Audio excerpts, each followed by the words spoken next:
Sétima etapa: o poder da comunicação. O mundo moderno vive sob o domínio da comunicação.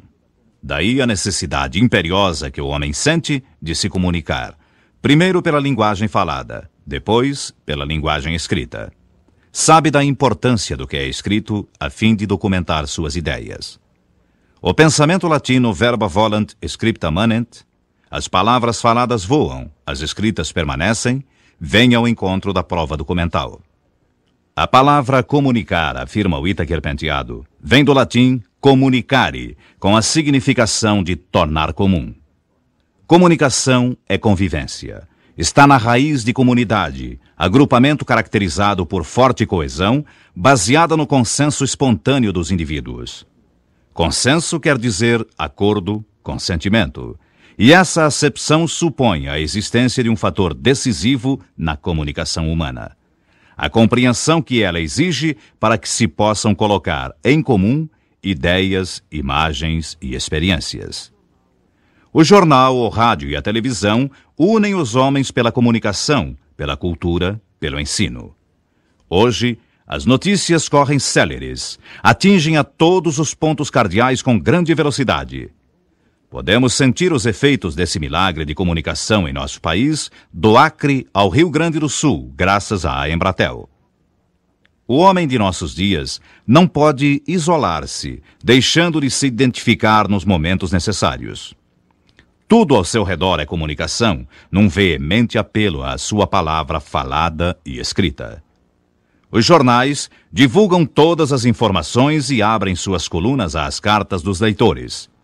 As emissoras de rádio e de televisão vão ao encontro das pessoas nas ruas movimentadas das cidades, procurando ouvi-las através de perguntas interessantes e entrevistas sobre assuntos palpitantes em plena via pública. Os radialistas e tevelistas procuram despertar o interesse por uma expressiva comunicação, dando a palavra às pessoas que passam no trabalho libertador de todos os dias. Não se admite, pois, o isolamento do homem moderno.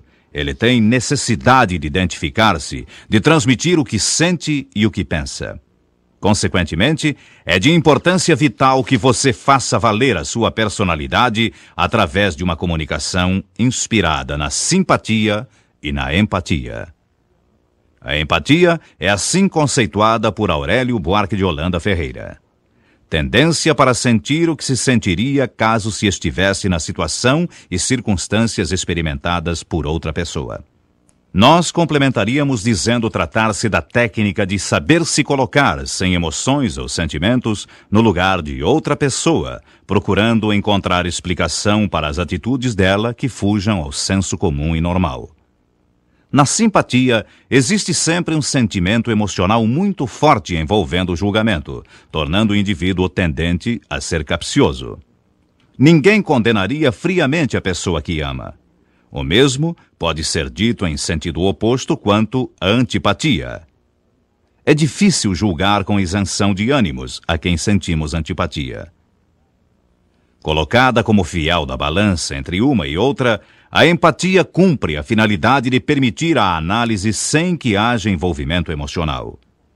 Aqueles que conseguem desenvolver a empatia em grau mais alto que o normal, colocam-se em condições de melhor exercer determinadas profissões, como as de psicólogo, psicanalista, sacerdote, juiz, médico, professor e outras, onde a capacidade de julgar, apreciar e tratar o lado social e emocional das pessoas é importante para seu bom desempenho.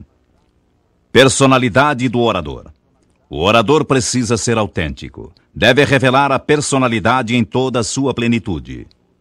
Quando se dá um tema a um grupo de pessoas, uma viagem, por exemplo, notamos que cada um descreve a viagem de acordo com o seu temperamento.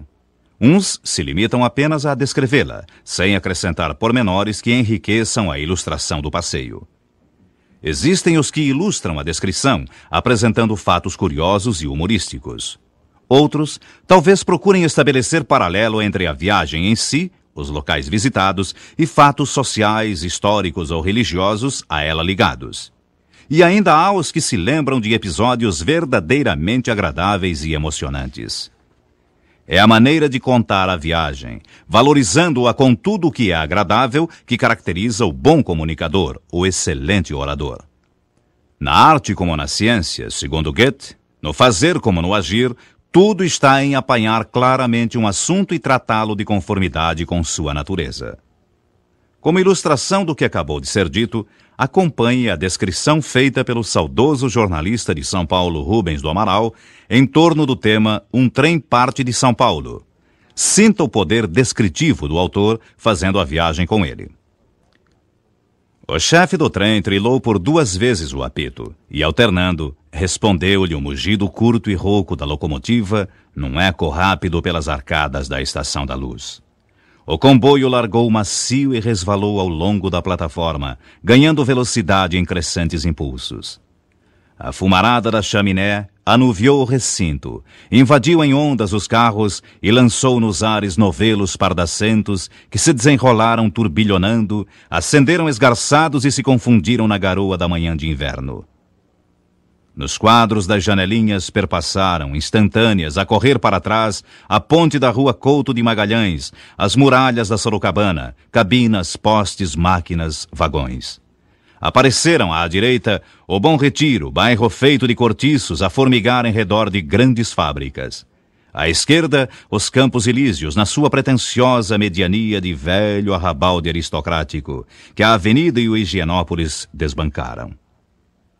A imagem do Sagrado Coração de Jesus na ponta da Torre Salesiana pareceu tombar para frente, esfumada e indecisa na cerração. Passaram vertiginosamente as estações de Barra Funda, Água Branca e Lapa, com um ar britânico em seus tijolos vermelhos engradados de branco. O Casaril rareou. O P3 cortou em reta várzeas planas como lagos e transpôs, num fragor de reboos, a ponte do Tietê. Para trás ficava a capital paulista. Agora faça você a descrição de uma viagem e narre um fato interessante ocorrido no trajeto ou à sua chegada à cidade escolhida em seu roteiro turístico. Grave em fita cassete se for possível. Lembre-se de que toda sua palavra num discurso dessa natureza tem por objetivo convencer. A eloquência, como já foi definida, é a arte de convencer, deleitar ou comover. Sempre que possível, teatralize sua mensagem, tornando-a verdadeiramente acessível. Para o cálculo exato do tempo de um discurso, vamos cronometrar uma lauda datilografada ou um datiloscrito. Tempo de leitura de um datiloscrito: 3 minutos. Por exemplo, para um discurso de 9 minutos, tempo ideal da comunicação moderna, são necessários 3 datiloscritos. O soneto, o menor discurso em 14 versos, tem a duração de 55 segundos para ser recitado. A célebre oração de Gettysburg, de Abraham Lincoln, notável presidente dos Estados Unidos, pronunciada em 19 de novembro de 1863 na Pensilvânia, tem a duração aproximada de 2 minutos.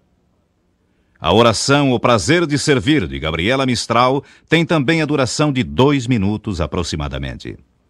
A fim de que possam fazer parte de uma pequena antologia de célebres discursos, vamos oferecer os textos completos da oração de Gettysburg e de O Prazer de Servir. No final do manual, você vai encontrar um suplemento antológico onde, entre vários outros textos célebres, poderá localizar a oração de Gettysburg e O Prazer de Servir. Não fale ao auditório. Fale com o auditório. Há oradores que falam sem tomar conhecimento do auditório. Falar em público é reger uma orquestra. O orador é o maestro e o auditório é a orquestra, representada pelos presentes à conferência ou à palestra. Todos são instrumentos da comunicação. Se não houver uma sintonia, reciprocidade, um acordo entre orador e assistência, a comunicação não se realizará. Existem oradores que apreciam o solilóquio, o monólogo, a fala consigo mesmos. Não tomam conhecimento do que se passa com os que foram convidados para a palestra. O saudoso padre Saboia de Medeiros, um dos melhores oradores sacros de São Paulo, subia ao púlpito e conversava com os fiéis presentes à missa, isto é, fazia perguntas ao auditório e respondia em seguida num tom dialogal verdadeiramente agradável. e sua homilia não ia além de 5 minutos. Apenas para refrescar sua memória. Improviso, 5 minutos. Homilia, prática religiosa, 5 minutos. Também se admite a pronúncia homilia. Palestra, 30 minutos. Conferência, 45 minutos. Quando solicitado a usar da palavra, experimente falar de sua profissão com um grupo de pessoas amigas ou colegas de trabalho. Converse com os que estão presentes e faça-lhes perguntas, aguardando suas respostas. Peça também aos que o ouvem que lhe façam perguntas. Muitas poderão abrir caminhos novos para uma interessante palestra. Certa vez, o eminente mestre Alceu de Amoroso Lima, iniciando uma conferência na Biblioteca Mário de Andrade, em São Paulo, ao sentir a formalidade da assistência, começou sua palestra sobre crítica literária, formulando uma delicada pergunta aos presentes. Em seguida, respondeu à pergunta ele mesmo e o auditório se sentiu à vontade. Assim procedem os grandes conferencistas. Quando sua incumbência ao discursar tiver por fim saudar uma pessoa viva, envie ao homenageado com antecedência o questionário de Marcel Proust, impresso no suplemento antológico, pedindo-lhe que o devolva preenchido. De posse dos dados obtidos através das inteligentes perguntas ali contidas, como por exemplo: qual é para você o pior dos males? O seu ideal de felicidade terrestre? Qual o traço mais marcante de seu caráter? Quais os personagens da história que mais abomina? E muitas outras, você sentirá muito mais segurança ao discursar, pois terá traçado um perfil do homenageado, o que, além de lhe fornecer farto material para seu discurso, contribuirá ainda para que se sinta mais confiante ao falar. O Haikai, síntese na comunicação lírica. O Haikai, criado há 3 séculos no Japão pelo grande poeta Basho, considerado por muitos o mais admirável representante da poesia no seu país, tem sido tentado por muitos poetas ocidentais, seduzidos pela sua extrema concisão de forma, breves poemas de 17 sílabas. Mas, em japonês, o Haikai não é apenas um quadro breve, um desenho extremamente sucinto e na aparência fácil, representando uma paisagem, uma situação ou um estado de espírito. Os elementos que nele se dispõem e são diretamente perceptíveis pelos sentidos evocam para o povo do sol nascente sugestões que o Ocidente em geral não pode captar, por aludirem a circunstâncias, pessoas, acontecimentos inerentes ao Japão e à sua gente. Às vezes, a poesia decorre de jogos de palavras intraduzíveis em outros idiomas, de modo que quase sempre o que o leitor não iniciado percebe num desses poemas nada tem a ver com o que ele verdadeiramente exprime. Um dos mais conhecidos haikais de Basho é o que diz: velho tanque, uma rã mergulha, barulho da água. Essa pequena imagem que nos deleita pelo contraste do silêncio do velho tanque com o súbito salto da rã e o som da água tem, na análise dos especialistas, um significado mais profundo. Ela representaria o choque do momentâneo com o permanente, choque de que resulta a percepção da verdade. Assim, o Haikai, nas mãos de um artista da qualidade de Basho, apresenta dimensões que mal se poderiam adivinhar nas suas 17 sílabas. É um engano tomá-lo apenas pelo aspecto superficial. Precisa-se penetrar na intimidade de sua significação. Fale com entusiasmo. O orador precisa dizer com entusiasmo, fazendo falar seu coração. Num discurso, deixe o coração falar. O auditório sente o entusiasmo do orador e também se entusiasma, se anima. Há uma íntima ligação do comunicador entusiasta com o auditório que o escuta. Um bom orador deve ser dramático para comover, para convencer. Em seu discurso, narre uma história verdadeiramente emocionante e demonstre sua sensibilidade ao contá-la. Para testar seu grau de capacidade atual de ser entusiasta ao contar um fato, leia com bastante vibração em voz alta a belíssima página antológica Os 3 Talismãs, de Teodoro de Moraes, que agora você vai ouvir, e sinta a força extraordinária da mensagem. Que é preciso para aprender? Perguntou um filho ao pai. Para aprender, Para saber e para vencer, respondeu o pai, é preciso buscar os 3 talismãs: a alavanca, a chave e o facho. E onde encontrá-los? Interroga o filho. Dentro de ti mesmo, explica o pai. Os 3 talismãs estão em teu poder e serás poderoso se quiseres fazer uso deles. Não compreendo, diz o filho, cada vez mais intrigado. Que alavanca é essa? A tua vontade. É preciso querer, é preciso remover obstáculos para aprender. E a chave? O teu trabalho. É preciso esforço para dar volta à chave e abrir o palácio do saber. E o facho? A tua atenção. É preciso luz, muita luz para iluminar o palácio. Só assim poderás ver com clareza e descobrir a verdade que vence a ignorância. Eis o segredo da eloquência. Experimente ler a página Os 3 Talismãs a um grupo de amigos. Leia com entusiasmo, sentindo-lhe os ensinamentos. Observe a reação entusiástica de seus amigos. O grande tribuno paulista Ibrahim Nobre sempre falou com muito entusiasmo, sentindo e vivendo as palavras pronunciadas. As palavras são um mundo de emoções. O orador precisa senti-las e transmiti-las iluminadas pela chama do entusiasmo, que é Deus dentro do coração. Aqui termina esta etapa.